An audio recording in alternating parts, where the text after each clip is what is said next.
This program is sponsored by the Canarsa Sisters in loving memory of Dr. Jane Betsy Welling, who in 1927 founded the Art Education Program at Wayne State University, Detroit, Michigan.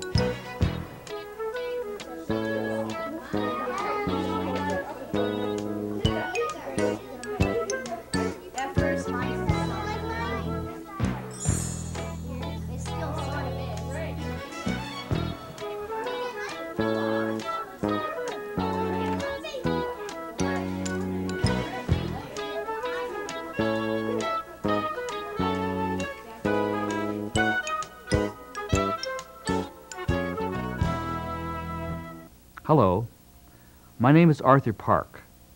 I want to tell you about a unique project that Mary, my wife, and I coordinate. The Ceramics Project is attempting to improve the quantity and quality of ceramic education in the state of Michigan. We have come to recognize both the potential and importance of ceramic education in the lives of children. We also recognize another related issue in art education. For many years, independent researchers have told us that quality experiences gained through the arts are basic and necessary to a child's full quality education. Yet the institution of education too often chooses to provide fewer authentic experiences to children and more surrogate ones. They look to new technology for the answer to education's problems. While new technologies have an important role in education, they must not be used to replace genuine, authentic experiences for children.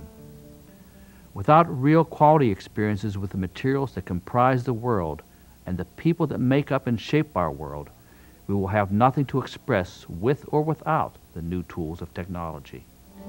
Simple things like the feel, smell, and even appearance of a flower somehow seem far from the lives of children.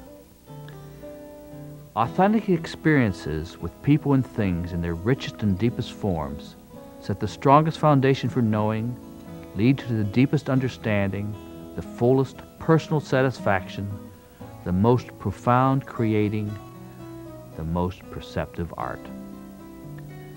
This experience-based approach advocates the importance of the physical, emotional, perceptual, and spiritual ways of being and knowing as strongly as the intellectual ones. The Ceramics Project was developed to begin to address some of these broader and most important issues of art education. Through it, our hope is that we would empower children to come closer to at least one of the natural materials of the earth and at the same time have a deeper understanding of a culture and a people. Perhaps they could also learn to be open to all cultures, to all Earth's people. It is easy to understand why clay was preferred. Ceramic art education properly taught is a whole education. It experientially touches many areas of learning. Why did we choose Korea as the country? There are obvious reasons. Studying Korea's ceramics can lead to a deeper understanding of the country itself. In addition, Korea's ceramic processes are natural and direct, making them easily applicable to the classroom. To reach children, it was necessary to reach teachers, and to reach these teachers in meaningful ways. To this end, we brought Korean ceramic artists to Michigan, produced videos, conducted many weekend workshops across the state, produced a full-color poster, portfolio, and developed and gave out lesson plans. 20 art teachers were trained in depth in the ceramic processes, art, and culture of Korea. They could work to train the other teachers. This was an enriching time for all participants. After 4 weeks of training and to gain an even deeper understanding, most of these art teachers also traveled to Korea. Modern Korea is an amazing and rapidly advancing country. But we wanted to return to a simpler time and place in Korea. It is said that if you listen to the drum, you hear the heartbeat of your ancestors. They also beat the drum, and that tradition of hand and drum, of gong and fire, fills the country of Korea. they are closely connected to the earth. So too, ceramics craftspeople, by hand or at the wheel, have a close connection to the earth. With the trip to Korea and the studying of Korean processes transfer to the teachers, and from the teachers to their students. One teacher said, "This trip has changed my life forever." Another teacher wrote, "After my trip, I feel I am connected to Korea in a spiritual way not easily expressed in words. The countryside is Eden-like, lush and green, terraced, having mysterious stone monuments to ancestors nestled in the hillsides. The potters and other workers seemed fixed in a day long ago. I wondered at the lifetimes I connected with by being there. I feel deep understanding, a connection to this country, its people, and its heritage."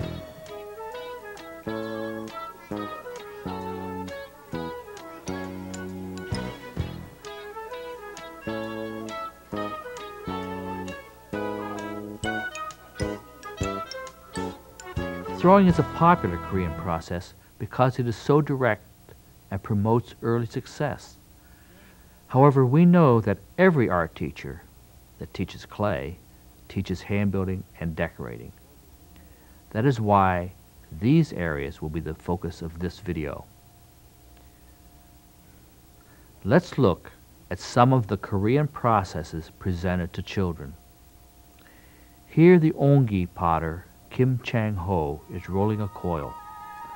First it is squared, then twisted and rolled. He is preparing a number of coils before he begins. This Ongi strategy can help children in their approach to coils.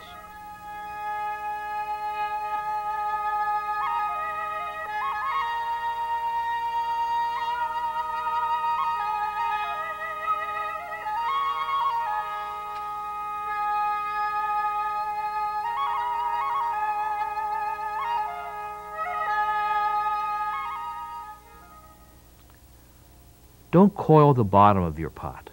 A coiled bottom will often crack. Pinched, beat, or flop a bottom. Then cut it to the shape you want. The bottom shape can determine the form of the pot. Don't always make round pots. Look at forms from nature before planning your form. I suggest you make between 6 and 20 coils before you begin. Fewer for younger children, more for older students. This will improve your coiling skills and give you coils with which to build. Let's watch these 10-year-old students work. For some, it is their first day working with coils. Apply a little water with a brush between the layers. It will help the layered coils to stick together. Stack at least 3 coils before you smooth them. Water between coils is not a Korean strategy. Their clay is much stickier than ours, and they don't use much water. The use of additional water helps the coils stick, but be careful. Water can be an enemy as quickly as a friend. There's no need to scratch and add slip when the clay is plastic. The second method for attaching clay is pinching. In Korea, coils are pinched together, making them taller or wider. The Korean Ongi and Shilla Dynasty style potters use this method. Pueblo potters in New Mexico and Arizona use this method also. However, for beginners, the method is more difficult than the stacked coil method. Making the clay pinch taller rather than wider takes practice and determined skill. When I made my first pot, the coils that I made were thick, and when I put them on, I pinched them up, and instead of my pot getting taller, it got wider. And when I made the second one, the coils that I made were as big as my finger, and when I placed them on, instead of me pinching them up, I smoothed them in with each other, and my pot got taller. Begin with the ongi strategies and the stacked coil technique. The pinched coil method, properly used, however, will increase building time. Reserve the pinched coil method for people with intermediate or advanced skills. In Korea, paddling and compressing are used to continue to stretch, smooth, and integrate the clay walls. The paddling is supported with an interior wooden anvil. The exterior compressing is refined with a rib. The interior compressing is done with a clamshell. We usually translate compressing into scraping. Obviously, scraping is messier, but easier to master. You can use your fingernails, pieces of gourd, as the Pueblos do, clamshells, as the Koreans do, metal, plastic, or wooden ribs. Use the scratch and slip method for attaching stiffer clay.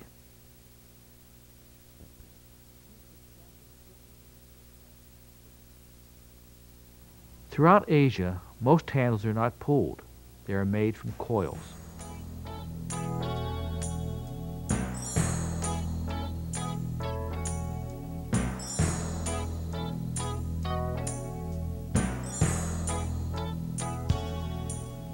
To make good Korean-style or Asian-style handles, you have to make good coils. I prefer working on canvas. Put plastic under the canvas to protect the table and staple it tight. Working on paper inside a pizza box is great for children. It helps to control the loose clay. Begin your coils between your hands. Then transfer the coil to the table or box. Remember, let the table do the work. Don't press too hard. When cutting your coils, use a rolling cut. Practice making 3 types of coils: plain even coils, tapered coils, and double plain or double tapered coils. Roll cut the ends of your coils to prevent air pockets. If a coil is too short, simply roll in another piece of coil.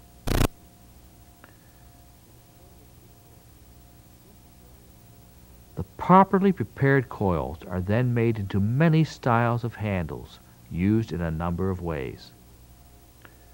Korean or Asian coil handles fall into 4 categories.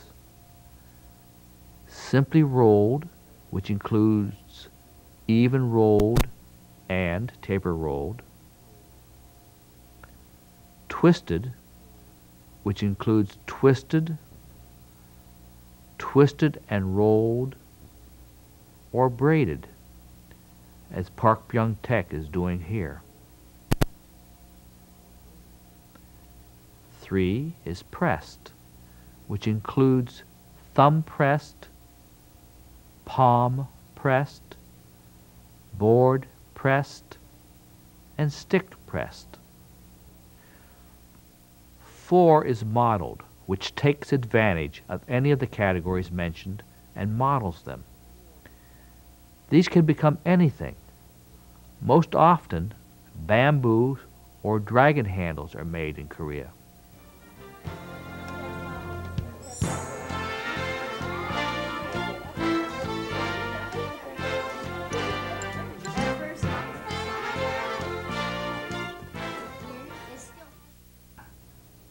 Koreans use several methods for making slabs. None of them uses a rolling pin. Let's look at 4 approaches.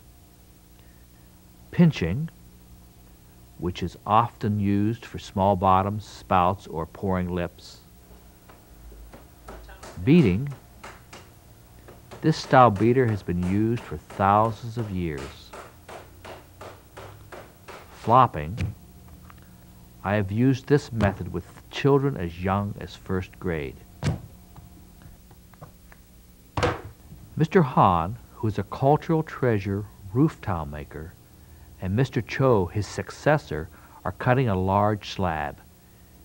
It'll be used to create roof tiles. We translate this cutting method into stacked boards for smaller slabs.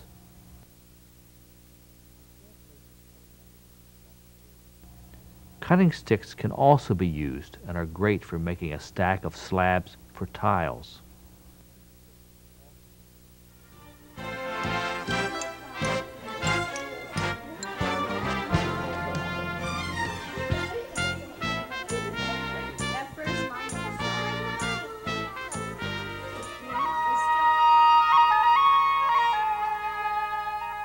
Koreans make interesting spouts and pouring lips. Let's take a brief look. Mr. Park is creating a slab spout. It is pinched into a triangular form and then rolled around a stick before being attached to a wine vessel. Pouring lips are created the same way. Sometimes the slabs are flopped rather than pinched. For pouring lips, don't close the shaped slab. Spouts and pouring lips can be made to any length. Mrs. Park makes her spout a little differently. She forms a coil, penetrates it with a stick, and rolls it into a tube. Her method is easier for children to learn.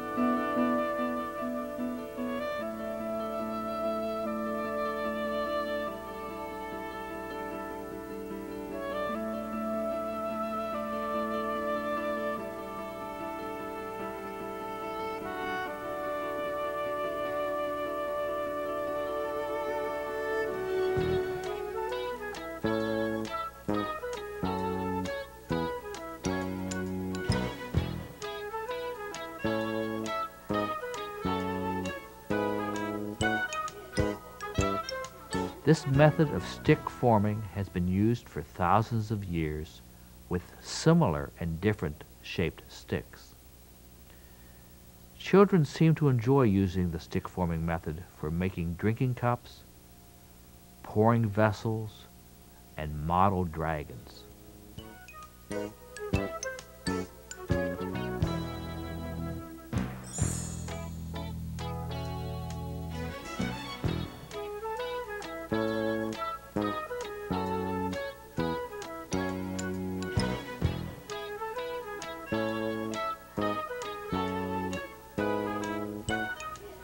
There are many decorating methods invented or adopted by Koreans. One of the earliest is using stamps. The process began in China and was adopted by the Koreans during the United Shilla period. Here, Choi Bum Chang, a puncheong potter, stamps a bowl. The stamped area is then covered with a thick slip.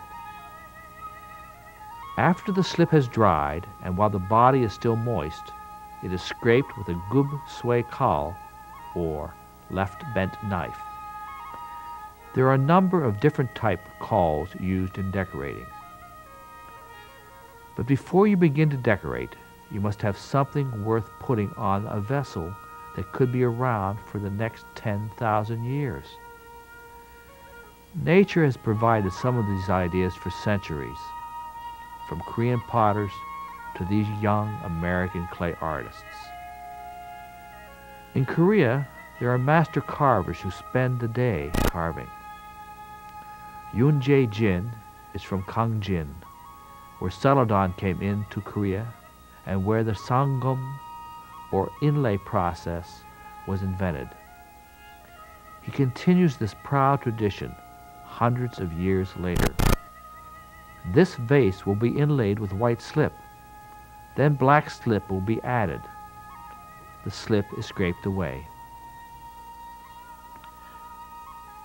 Don't forget the sculptural modeling methods.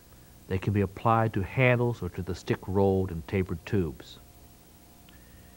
In the classroom, these children are learning a wonderful puncheong sagi process. Because they began with beautiful flowers as their inspiration, their work is wonderful.